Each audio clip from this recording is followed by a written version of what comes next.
We start with a black bloke with an overgrown barnet, recalling the time he met and befriended a strange alien fella who once helped put out a fire in his village. And after all his mates in the barbershop just shrug and say, "Cool story, bro," a blaring warning light goes off as they just pray that said alien fella returns to totally save their asses from getting a dead trim.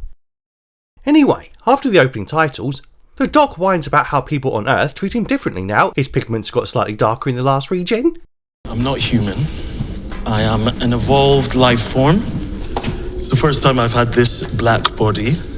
Some parts of the Earth I'm now treated differently. But here, in Africa, in that barbershop, I'm accepted.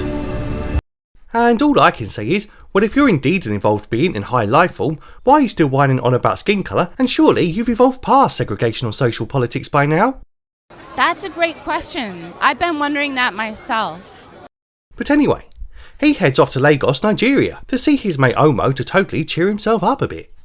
And before you can say, why is he acting like he has a shared history with human Nigerian culture when he's been an alien pasty white bloke for over 2,000 years? He finds missing posters for said mate Omo, along with a few other poor sods, but is naturally rather confused when he enters his shop and finds him alive and well and totally where he left him last. Weird. But suddenly, the door slams shut and alarms go off back in the TARDIS, which promptly gives Bombay Belinda a little fright after he left her boring ass to go hang out with his proper mates and stuff. And he just can't believe these other chaps are from the missing posters and all, nor that the shop is under new management and now being run by some fella who rather creatively called the Barber. And he says that none of these fuckers can leave because reasons. Whilst the doc thinks he's having a freaking stroke, watching some baldy bloke regrow his hair in seconds. And no fair, because I had to go to bloody Turkey and pay $4,000 for that sheet. What a fucking liberty. Apparently, the barber fella demands customers tell him fun stories whilst they sit in his chair again because reasons. Because they need to feed a giant motorised spider thing with said stories, also again because reasons. A little later, and a chocolate assistant lady called Abina turns up, who seems strangely familiar to the first Black Disney doc. But after the alarm goes off again, the barber demands that this time, naughty fella, totally feed his spider boss with a belter of a story, bro. And naturally, with over 2,000 years of existence and over 60 plus years of wild televisual adventures to choose from, including battles with fascist pepper pots and even homicidal potato warriors, he instead recalls some lame-ass anecdote about how Belinda once corrected a stupid male consultant on his misdiagnosis, and thereby undermined a superior male medic because stunning and brave feminism, yo! And this bang-average mundane story somehow supercharges the engine, and the doc is then rewarded for his world-class story with yet another instant hair transplant, and bringing a whole new meaning to enduring a hair-raising experience. Naturally, Omo begs for the barber bloke to let them all go already, now he's got hold of a bona fide immortal Time Lord full of never-ending stories and that can now power the engine for eternity. But he just refuses, as Belinda starts to get well sick of these blaring alarms going off all around the gaff and soon heads off into the chaos of the Lagos street market, where I guess these frenzied third-worlders have never heard of an orderly queue before. And before you can say, I know this is technically a fake Nigerian street market filmed in Wales, but you can sadly see the exact same shit taking place down Lewisham High Street any weekday morning IRL, the doc gets super angry at his mate for getting him trapped in here and drawing in the one safe space he had in the universe as an alien in the form of a human black man. And before you can say, well, it's hardly his fault, given he got his shop taken over by a mysterious magic guy with a giant spider machine and he's just as trapped in here as you, so wagwan bro, the doc just says sod it and forces open the door. And probably gets sucked off, but not in the fun way. And he just can't believe he's now in a barbershop on the back of a giant robot spider in deep space, while simultaneously in Lagos, Nigeria at the same time because reasons. Weird. Later, Bombay Belle turns up and also gets trapped in this mental place of small business and says you gotta do something about that fucking TARDIS alarm, bitch. And after getting her up to speed, she just can't believe London's so full of Turkish barbers that he's now had to go all the way to friggin' Lagos just to find one who speaks any English. Before the doc finally asks the dreadlock drip who the frig he is already.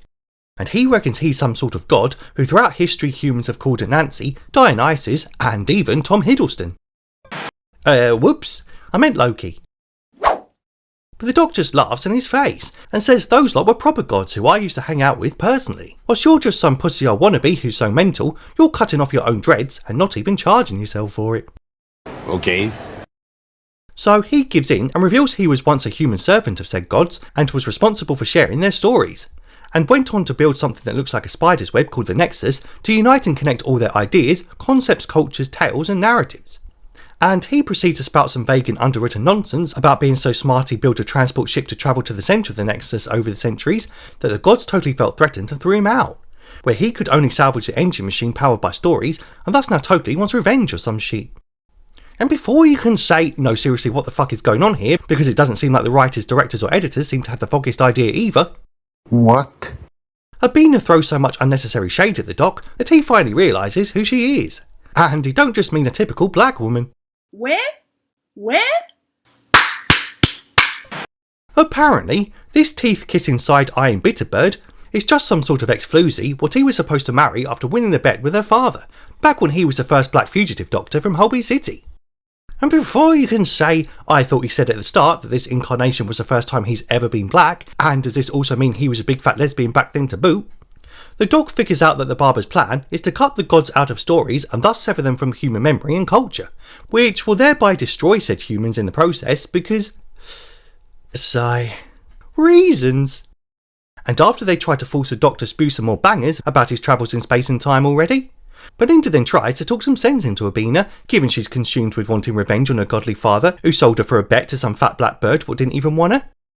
Which totally works, as she then tells her own story about how human slaves were so smart that they used to cunningly weave pattern maps into their hair for their fam to share info from plantation to plantation. Shame they now can't seem to maintain basic infrastructure or refrain from doing naughty massacres against innocent Christians, but at least their hair game is on fleek. Now with a recharged engine and stuck with a shit haircut, the doc uses his magic screwdriver to sneak out back and to use the new map now braided into his barnet to find his way through the story maze whilst travelling on the back of a giant space spider. Not a fucking joke. Once inside the core engine room, the doc finds a brain with a beating heart inside it containing the barber's cosmic collection of stories what he's holding. Because with them now locked away, the gods will totally shrivel up and die any minute now. And before you can say, I think Neil Gaiman's going to sue someone, well, that's if he ever gets out of his own lawsuits, I suppose. The doc connects to the engine and shows him all his own stories throughout his life. Which just turns out to be cheap archive footage of older BBC eps, back when the show was actually good, and wasn't just an insufferable clusterfuck of cringe and one giant incomprehensible mess. But now the engine has never-ending power, it promptly overloads and presumably dies of cringe, having to watch reruns of the Chibnall era of some shit. Official Scouse?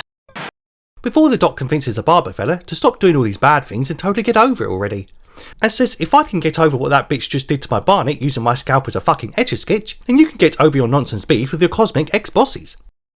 As everyone soon escapes through the portal and promptly leaves the spider and Nexus to explode in deep space real good and proper. Oh shit. A little later, and the doc makes up with Omo for randomly blaming him for getting him trapped earlier, and says no wonder someone took over your barbershop when you can't even give yourself a decent trim, before saying goodbye to Abina once and for all, and then bollocking the barber and telling him to get his own damn shop already. And we end with Belinda wondering if the first black crybaby doc did any crying in this week's adventure, whilst also wondering if he caught the obligatory Mrs. Flood cameo, or even saw that weird ghosty goody girl earlier, because that was super weird, bro. But he just says, nah, bitch, you've probably just got some sort of brain tumour, pal. Now stop waffling on about ghosty goody girls and the same old Caucasian lady popping up over and over again in an episode where there's barely any whiteys in the first place, and get in my weird space van already. And that's it. That's the epi. And no, I didn't have a Scooby either. But my favourite part, well, aside from the sheer irony that for an episode about stories there seemed to be a significant lack of a coherent story here at all, was when Belinda was confused as to why the doctor hangs around random barbershops in Africa when the TARDIS usually does his hair, and he just responds with, I don't go there for cuts. It's hard to explain. Well, I for one just hope that the first gay black Disney doc doesn't actually go there for booty calls, given the bizarre gay subtext going on in this epi between him and Omo, the possible homo. Which is weird, because they've just made an entire episode banging on about the virtues of anti-racism, but failed to explicitly call out the fact that Lagos is a super homophobic country where you can be in prison for up to 14 years if found to be a fabulous batty muncher. Cowards! But anyway, on to episode 6. We start at the 803rd Interstellar Song Contest in the year 2925, as a cryogenically frozen Ryan Clark is promptly defrosted for hosting duties. Well, at least that's one explanation as to why he's so stiff on screen. Anyway, the Doc and Belinda soon arrive to charge up his Vindicator contraption, and just can't believe that plastic bloke with the blinding turkey teeth is still around 900 years in the future and still all over TV. After the opening titles, proudly boasting the epi was written by that degenerate children's author what writes books teaching kids about eating poop, and I wish that were a bloody joke, we meet a small box-ticking dwarf lady who's coordinating the show in the control room, whilst a bunch of confetti goes off over the top of a Theresa May cosplaying Mrs. Flood, who promptly spies on the first gay black Disney doc, just minding his own business. And Bombay Bell just can't believe they're on a roofless space station in orbit where the air is only being kept inside by a giant energy bubble where absolutely nothing could go wrong with that lol, trust me bro. And it's just having the time of her life, getting trafficked across time and space by a random black man who keeps breaking his promise to take her home already. Anyway, Mrs. Flood is super excited that the doc's vindicator contraption has just activated some tech doodah what she's been waiting for all this time because reasons. Whilst elsewhere, an interracial homosexual couple gets super pissed that a phony fakey doctor and his nurse are squatting in their seats what they saved up ages for, and just proceed to bicker and totally get ghosted by the robo-guards, who keep banging on about phase 1 being complete or some shit. As suddenly, some sort of redneck alien honky fella with a human mullet bursts in, and seizes command of the control room from the bewildered manager midget, who also just can't believe this phase 2 involves depriving a vertically challenged DEI hire of her chance to produce the primetime TV event of the year. And before you can say, oh good, not another angry white man villain for the third time this series, said angry white man villain and redneck honky alien fella with a human mullet called Kid proceeds to broadcast the dress rehearsal out to the trillions of viewers, so him and his floozy can get on with their nefarious plan already. Naturally, the doc soon realises something ain't quite right about this broadcast, and it don't just mean the BBC suddenly getting trillions of viewers for fuck's sake. A suspicion that's immediately confirmed when the energy bubble air shield is deactivated and a bunch of foreign tourists are deported back out to space. And before you can say, I suppose that's one way to stop anyone protesting the Israeli alien performers this year, the doc is sucked off yet again, but not in a good way. Kyah! 2 bloody weeks in a row, lucky git. As Ryland somehow gives an even stiffer performance and finally shuts his gob after freezing up in the depths of space. Oh, thank God. Now all alone, given she just got a slight bump on the noggin and the TARDIS saw its chance to finally get out of this lame-ass cringe show for once, Belinda panics and has to be calmed down by a chocolatey competitor called Cora, given she just watched her best mate and only ride home get his illegal ass deported real good and proper. And before you can say, you don't have to be an ethnic minority to survive deadly events on Doctor Who these days, but it certainly seems to fucking help, the kid fella declares they're now moving to phase 3, which revolves around a small box ominously called a delta wave. Oh shit, not good. Later, the height-adverse tall-phobic manager lady tries to talk some sense into the baddie's naughty floozy, but she just says, I'm doing this for my people of Hellier, so stop trying to be a virtue-signalling do-gooder with a lesbo haircut and shut up about it already. Meanwhile, the first gay black Disney doc is out here having a near-death experience and totally seeing visions of his young granddaughter Susan, but now as an octogenarian for some reason. Okay. So naturally, he comes back to life and promptly reenacts that scene from his favourite movie by riding a passing confetti cannon back to the space station. I understood that reference. Anyway, the passive-aggressive bickering homo bros soon revive the doc and probably have their flabber well and truly gassed when he says them losers ain't actually dead, given he did some last-minute science bollocks to preserve them in a gravity field akin to cryogenic suspension. Or some shit. A little later, after the insufferable micro-Karen is done pointing out a performer's pronouns, and again no that's not a joke. Cora St. Bevier. She, her. Gay! Kid gets his devious plan ready to go, as the doc reveals that said devious plan is to transmit a killer signal to all the trillions of viewers watching the show, given the contest is sponsored by an evil capitalist company who invaded their planet and genocided their people just to nick all their honey supplies or some shit. As Cora reveals that she too is one of these irrationally hated Hellion peeps, and desperately wanted to sing her special song tonight in order to show the galaxy a different side to her species, given she had to hide her true origin because people like her are treated with ignorance and bigotry. And being a black one don't half help either, cause that's like double the prejudice, bro. What the fuck, y'all? God damn! God damn! Whilst back across the station, a hologram pops up in the form of Graham Norton. And before you can say, Good to see Graham finally ruining Doctor Who officially, rather than ruining it accidentally on 2 separate former occasions, and why there are now 4 homosexuals on my TV screen when I thought the BBC were meant to champion diversity already.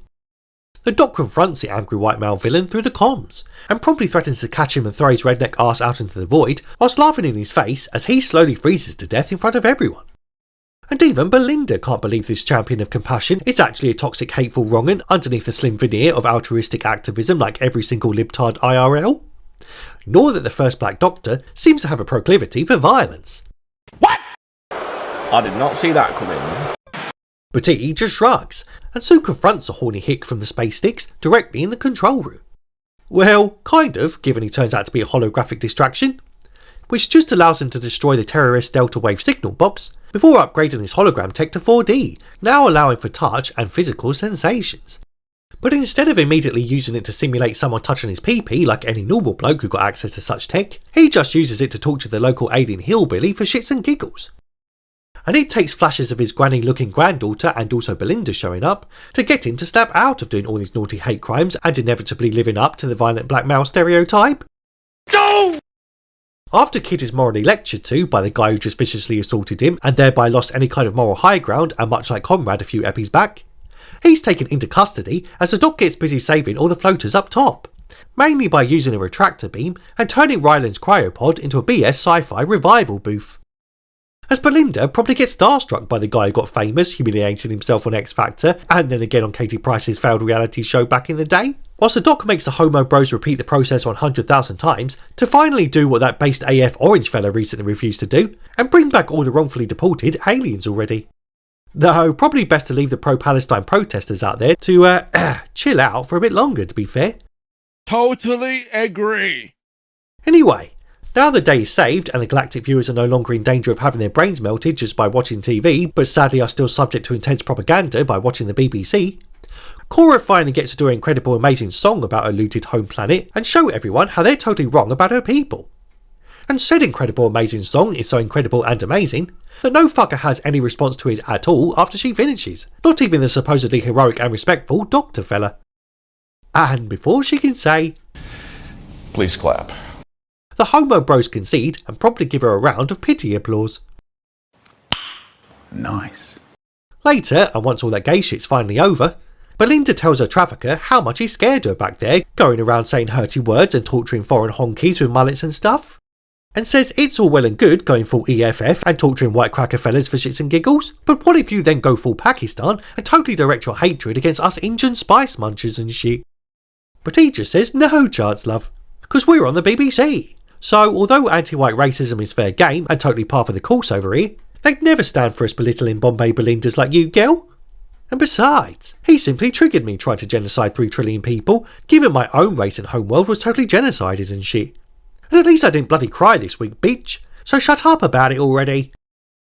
And we end with Graham Norton confirming that the Earth was totally destroyed back on May 24th, 2025, so they desperately use the Vindicator contraption to head on back there pronto, but just end up triggering the cloister bell and getting their front doors blown in, whilst Mrs. Flood turns up in a Marvel-style mid-credit sequence and probably degenerates into some Punjabi Rani bird. Causing a shocking twist, what no one could ever see coming. The BBC have only gone and race-changed yet another classic Caucasian character, as the fourth wall-breaking cameo-loving Mrs. Flood turns out to be a super naughty rogue time lady who's desperate to destroy the Doctor fella. Well, at least she has bottoms on, to be fair, unlike the last time a Time Lord bi-generated, and spent the entire rest of the episode like a complete degenerate and flat out refusing to put trousers on in a kids show because reasons. And that's it. That's the Abbey. Though my favourite part, well, aside from the specky mad lad actually fulfilling fan theory and finally delivering for once by bringing back Sue and the Rani, was the genius writers outshining the bloody Acolyte show with their knowledge of science and physics. Because if you can have a raging fire in space despite not having oxygen to feed it, why not have gay-ass screams in space too, despite not having any bloody oxygen to feed it? No! And as an aside, if I'd had £1 for every science fiction show I'd watched this month that starred Varada Sethu and featured a storyline about a race of people being targeted by a coordinated smear campaign to make harvesting their planet of a single resource easier and also her getting shot in both seasons of each show, then I'd have £2 bloody. Which again isn't a lot, but it is pretty weird that it's happened twice. But anyway, that's the plot and that's your lot. Consider ringing that bell thing so you don't miss the roast of the last 2 epis when they drop. Tell me if you like this show in the comments if you have time. And don't bore my barber to death with mundane stories about misandrist nurses whilst putting up with Ryland Clark's gurning corpse hundreds of years in the future with you in the next one.